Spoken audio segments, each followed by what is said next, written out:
believers and believers. Kim here from Soaring Over the Magic, and today we are in Philadelphia.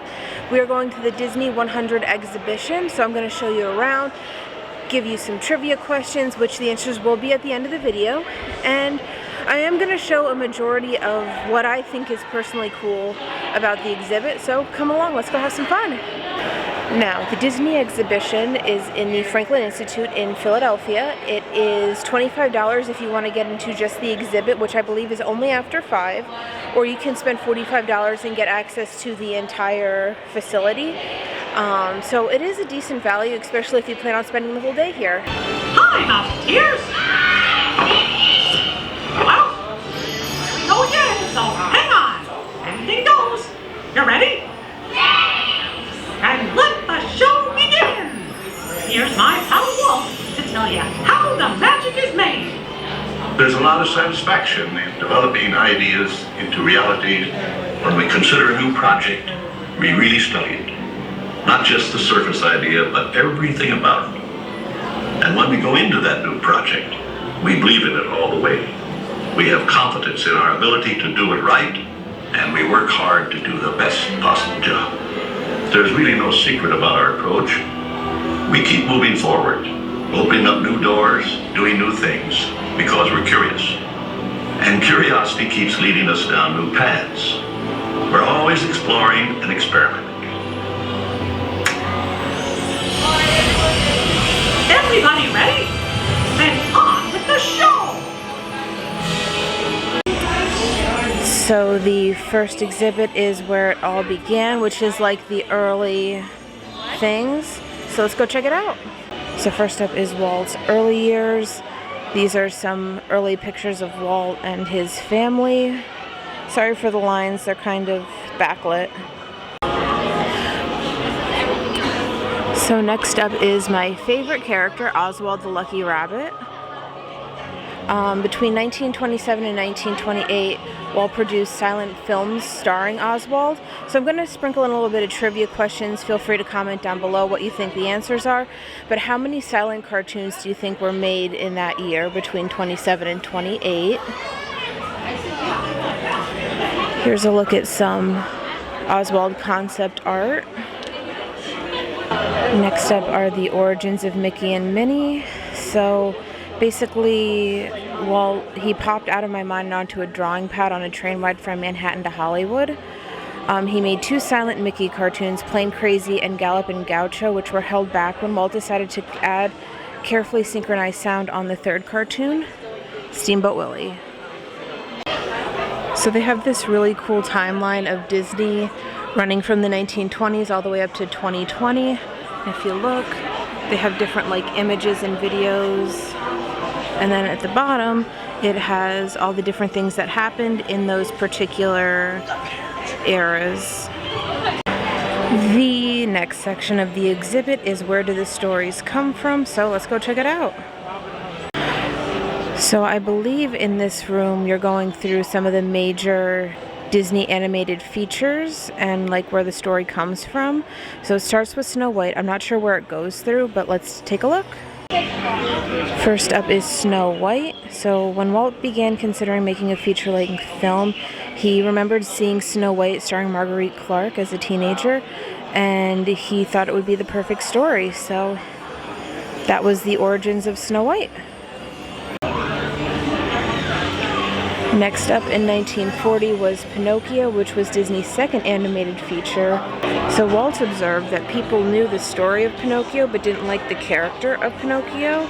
So Disney transformed the characters into what we now know today. So this is really cool. For Sleeping Beauty, they have a book and it like projects up here and is animated, and when you turn the page of the book, it changes to whatever page is on there. So it's really cool because I just skipped 2 pages and it turned 2 pages. And then here's Maleficent, who we all know is my favorite. And finally we have And They Lived Happily Ever After. Oh, it's already kind of ripped. Oh, and if you watch closely, her dress changes from pink to blue. So let's have another trivia question. Trivia question number 2. Which came first, Sleeping Beauty the movie or Sleeping Beauty Castle at Disneyland? So for Cinderella, the prop they have is the glass slipper from the 2015 live-action remake. This is a really pretty shoe. Next up is Mary Poppins.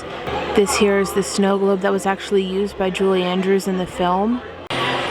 Here's another Mary Poppins prop. This is her carousel horse. This is the one Julie Andrews used in the film. Our next movie would be Beauty and the Beast. They're kind of skipping the dark ages of Disney, which I kind of think is a little funny.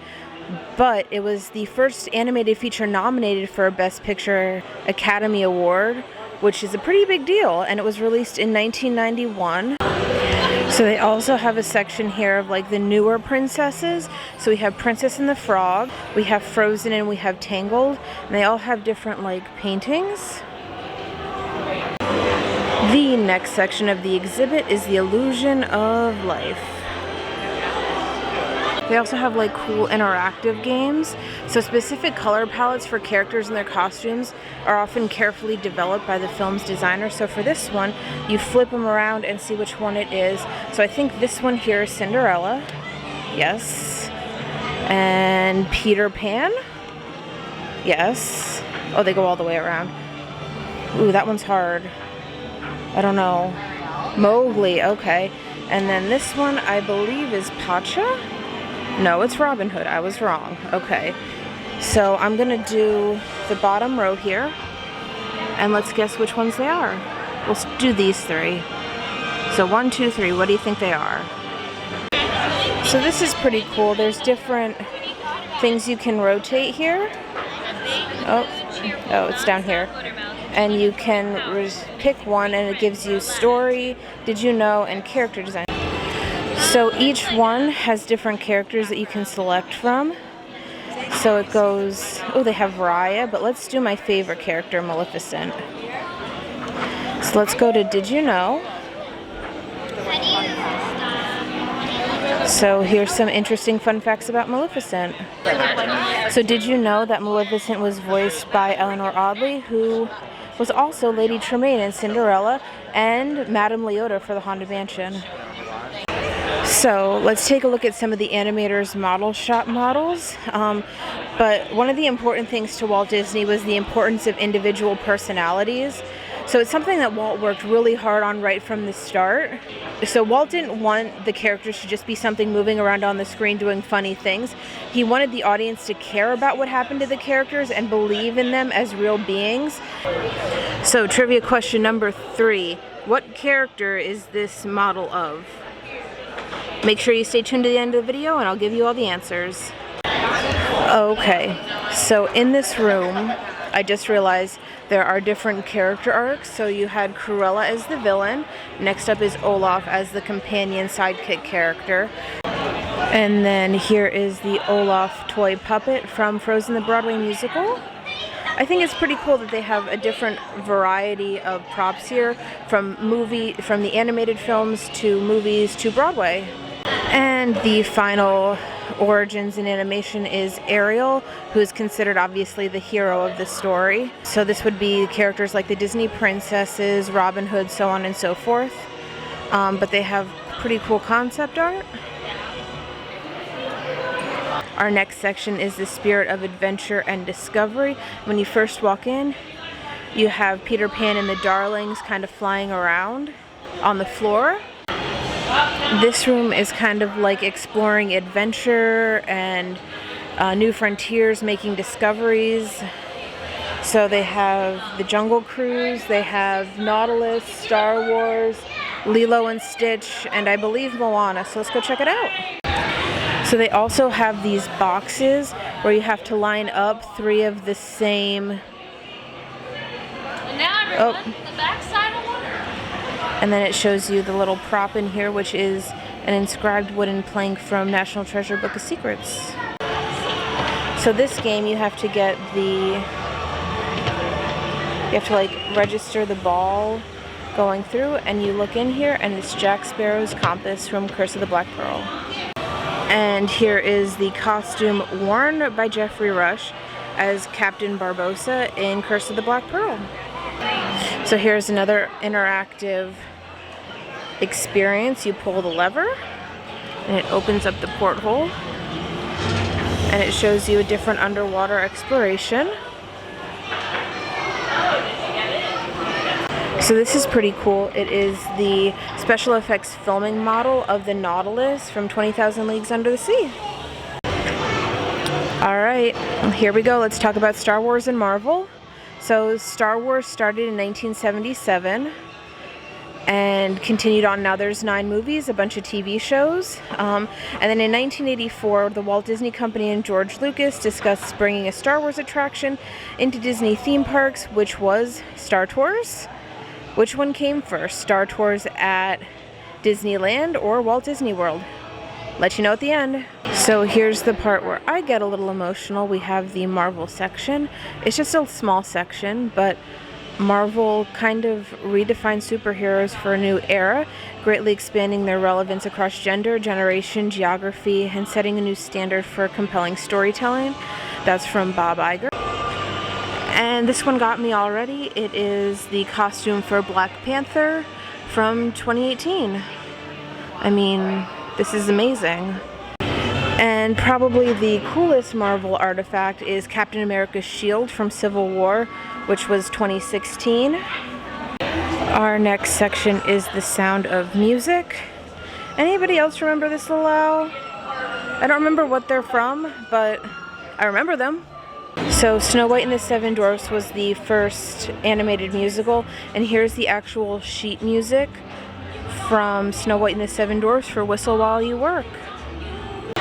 And it is kind of funny that they have pretty much shameless plugs for Disney Plus and Hulu for the different movies featured in each room.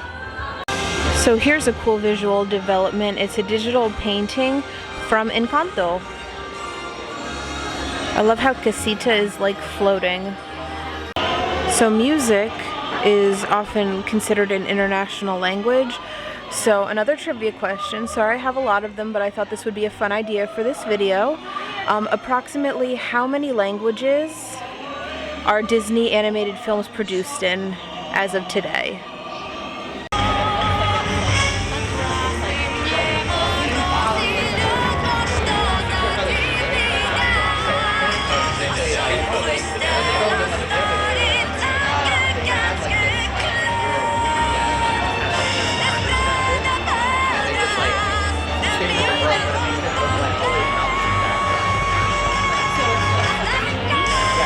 And then they have We Don't Talk About Bruno, and you can actually select which language. So we're currently listening to it in Korean.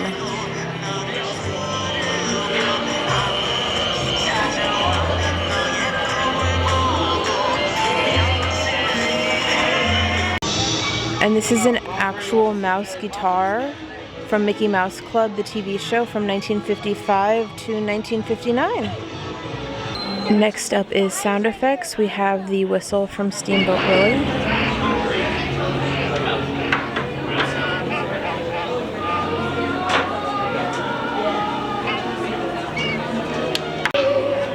Here are chimes, which were used for Tinkerbell's movements in Peter Pan. Our next section is music on stage. Here's a look at Mufasa's costume from The Lion King. So when The Lion King opened in '97, how many new songs were created for The Lion King on Broadway? And they have some sheet music for Yo-Ho from Pirates. This one is specifically Disneyland's version. And we have made it to the world around us. Let's keep going. Here are a pair of gaucho pants that were given to Walt Disney during Studio Goodwill tours in South America. And over here we have a 16mm camera, which was used by Walt. And then footage shot with this camera was featured in Saludos Amigos in 1943. And here is a scrapbook also given to Walt Disney. I mean, this exhibit's really neat. You guys really need to check it out if you're in the Philly area. So they have a section called Nature in Park Design, which is where guests would literally just step into stories. So they have some concept art, and the entire resort, the entire park of Animal Kingdom is designed to basically transport you and transform your thoughts into this amazing landscape. But here is concept art for Matterhorn, Frontierland in Paris, and of course the amazingness that is Cars Land. And here is concept art for the Tree of Life. This was done in '94. Animal Kingdom opened in '98, but I really want this picture. Like, Animal Kingdom's my favorite park. I really want this picture. Oh, Joe Rohde, I miss you. That all over the park is the dominance of landscape over architecture and the dominance of natural forces over the world.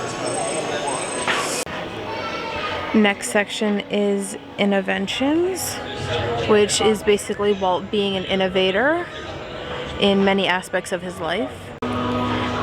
In here they have storyboard panels. This one in particular is from Enchanted. Alright, so audio animatronics are kind of a big thing that Disney came up with. It's pretty cool that this is an automaton bird in a cage from the offices of Walt Disney, but it kind of was one of the things that developed into what audio animatronics are today, including the Stuntronic, which is in California Adventure and Avengers Campus. So Walt Disney started with the Tiki Bird animatronics. However, the first really big project he worked on was Great Moments with Mr. Lincoln. So this is a component of that we ran from 1964 to 1965 at the New York's World's Fair. And then this is an audio animatronics animation program and console used from the 70s to the 90s by Imagineering. And then this one is an audio animatronics electric animation control used by Imagineering in 2018. So it's really cool to see the changes. So the interactive element in this room is a big table with these screens on it, and you can pick one from New Beginnings, which was 30s through the 70s, A New Generation, 80s through the 2000s, and Always Exploring and Innovating, which is today, and it goes through, and it loads different pages that explain the way things are being innovated. So this drawing is kind of legendary in a way. It was late September '53 when Walt asked Herb Ryman, who was one of his art directors, to meet him at the studios. And Walt went in and explained, we're going to do a theme park, and they wanted a pitch. And Herb Ryman was like, what does this have to do with me? And Walt explained that Roy needed to show the bankers what the place was going to look like, so they had him do this sketch. And it is spectacular.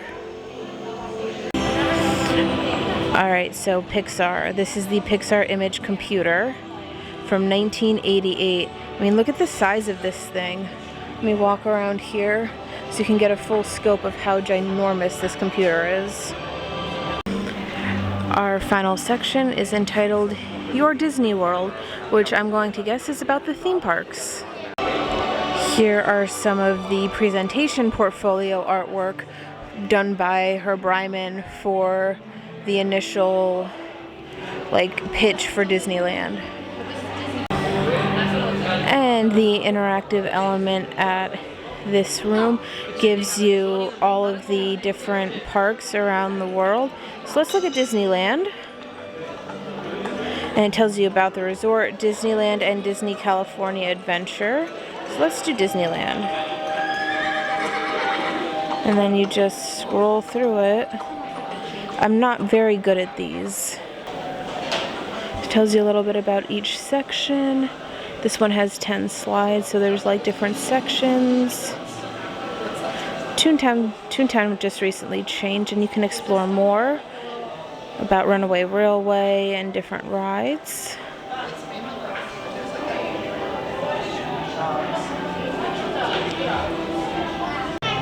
I love how each one has different characters that are kind of specific to that park. So for Disney World you have Figment and Orangebird. Disneyland you have Toad and Hatbox Ghost. I believe if you go to Tokyo, you get Duffy. Here is a draft of the entrance plaque for when you walk into Disneyland, and you can see the notations by Walt on what they want to change.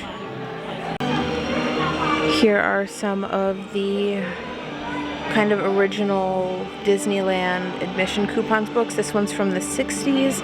We have employee badge number 1, which was given to Walt Disney, obviously. And here's a parking pass for opening day, the invitational press preview on July 17, 1955. We also have an attraction vehicle for Matterhorn bobsleds from Disneyland. I mean, I don't think they don't feel like they're this big when you ride it. And this is an attraction vehicle from Peter Pan's Flight, and it has you going over the scene where you're flying over London. This is Engineer Mickey Mouse, used by Walt on opening day of Disneyland. This here is from Adventures Through Inner Space. Looks kind of like a Doom buggy. Here is Minnie's costume from the 50th anniversary of Disneyland in 2005. Here is a Small World audio animatronic. This one is from Disney World in Magic Kingdom. And we have a red demon figure for Mr. Toad. This one was used from 71 to 98 in Magic Kingdom's version of Mr. Toad's Wild Ride. I lied. There's another room. This is the Wonder of Disney room, and you're greeted with a gigantic Goofy statue with greetings from Philadelphia. So here are some artifacts from the 20s and 40s. Here's a Mickey Mouse doll that was made from this McCall's pattern. These are from the 30s. Then we have the 1950s and 60s. Here is a raccoon skin cap from the Davy Crockett and the River Pirates in 55. That was a TV. This is the magic ring from the Shaggy Dog. And down here is a bunch of Disneyland Park ephemera from 55 to 60. Now, a lot of the things here are reproductions, so keep that in mind. Now, each one of these is just sort of like a storybook, and it has little artifacts and then a video that you can listen in on. Alright, this might be one of the cooler things I've seen in here. This is the prop spell book from 1993's Hocus Pocus. Like, look at the detail in that. And finally, we have the 2000s to the 2020s. Look at the Dharma Initiative stuff from Lost. That's a throwback. 2004. Of course, every Disney feature has to have a credits roll. So here's a quick look at some of the credits. And as for all things, you exit into a gift shop. So let's go check out what they have for the gift shop. First up, when you walk out, there is the sweatshirt, which is $50. They have the official Walt Disney quote book, Imagineering Story, and they have the official guidebook for the exhibition, which is $50. The hooded sweatshirt is pretty cute. I can't seem to find a price, but the back has the logo on it. And they have all of the posters. They're $20 each. All like the different section posters. I want to get one, I just don't know which one I want to get. Okay, so there aren't really prices on a lot of this, but here's a mug. Here is the tumbler. Here's some pricing. So the tea is $30, the tumbler is $55. It is a corksicle, okay. The hat is $35 and the crew neck is $50. They have this really cute tee. It kind of is shimmery. There's this super shimmery t-shirt. And here is a zipper hoodie. It has the glittery 100th on the side there.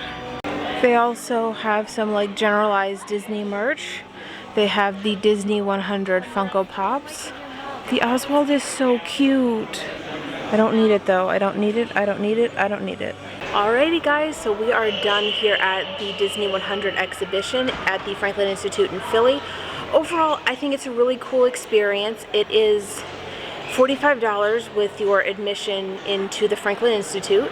So it's not a bad price because then you get access to the rest of the institute as well for the day. They do time the entrances into the exhibit, which I think is good. The later in the day you come, it seems like it gets emptier and emptier. Our time was 10:30 and it was very crowded, but as I slowly worked my way through, I moved through very, very slowly. So as I worked my way through, as the day progressed, it got shorter and it got less and less crowded. There were so many cool things to see here, especially if you're a Disney nerd.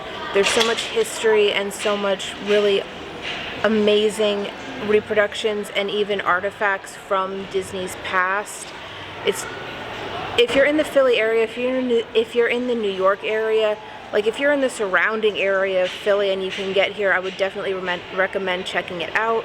As I said, the ticket price is $45 for the full institute, and I believe after 5 you can get a ticket just for the exhibit, and that is, I believe, $25. I'll put it up on the screen if I'm wrong. So let's go over the trivia questions that I asked you guys throughout the video. I know you guys have been waiting for me to give you the answers to these. So the first one was about Oswald and how many shorts Disney produced for him during that 1-year span. The answer is 26. Next one, which came first, Sleeping Beauty Castle or Sleeping Beauty the movie? The answer is Sleeping Beauty Castle, which opened with Disneyland in 1955, and Sleeping Beauty the movie didn't come out until 1959. And here are the answers to the flip from room 3. This one here is Belle. This one here is Scrooge McDuck. And finally, this one here is Jafar. Number 3, which character was that figurine that I showed you? That would be Buzz Lightyear from Toy Story. Which Star Tours opened first, the one in Disneyland or the one in Disney World? The answer is the one in Disneyland, which opened in 1987, while the one in Disney World opened in 1989. Next up, how many different languages is the average Disney animated movie translated into? That is 45 different languages. And the final question was how many new songs were added to the Lion King musical on Broadway to kind of flesh it out and make it a little longer? The answer is 8. So let me know down below how many of those you got correct, if you got any of them, if you got all of them. I kind of made them a little easy, a little hard. So thank you so much for following along with me today. If you like this video, please boop the like button. Subscribe if you're new here. I am getting back into doing videos again, and I would love to have you come along with me. I am almost at 500, so it would be awesome if you would join me on this journey, and always remember to soar over the magic. See you guys.